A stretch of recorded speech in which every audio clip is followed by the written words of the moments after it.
yung US election, sa Pilipinas, meron bang kandidato ang ilalaban kay Sara? Pareho ng problema ang Pilipinas. Sana pala dinala ko yung magahat. Parang gumaganda naman ako Parang gumaganda naman ngayon ang numbers Si Ganun ba? Sara bumababa o nagpa-plateau. Tapos yung mga laban kay Sara medyo tumataas. At wala pa namang ibang nag-a-announce. Si Sara lang si Sara, dapat magkaroon ng bump yan Nung nag-announce siya, natatakbo siya, wala Tsaka parang Diba? nag-plateau, may ceiling na. At Hindi best na nga nag-plateau Oo. Kaya nga nakikita mo, nagbabago sila ng messaging. No? Si Baste. Si Baste, yung dating messaging, yung sharpest line, no? Yung Duterte brand. Si Sara, nagme-mellow approach.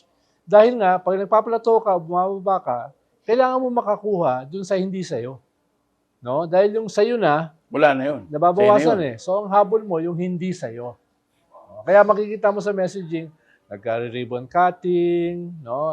Pumupunta sa mga graduation, tapos hindi masyadong bumabanat.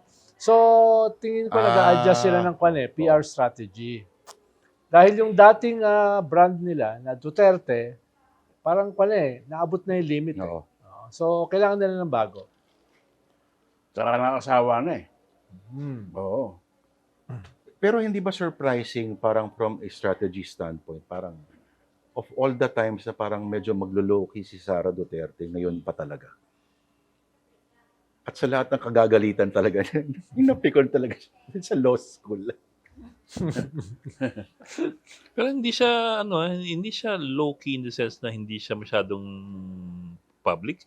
Ang dami niyang ang dami niyang statements, ang dami niyang video It's just that mas Iba yung tono. mellow siya ngayon. Iba yung Oo. tono. To the point minsan na parang hindi mo lang maintindihan kung ano yung message niya. Gano'n ka-mellow. Parang halimbawa, yung hirit niya dito sa oil, sa presyo sa langis. Oo nga. Parang mga hirit ni Bongo na, Bongo says, invest yung mga ganun, di ba? Yung mga walang kakwenta-kwentang hirit. Parang Ikaw ganun. nagsabi yun. Hindi, tsaka ang problema, puro batikos. Wala kang solusyon na narinig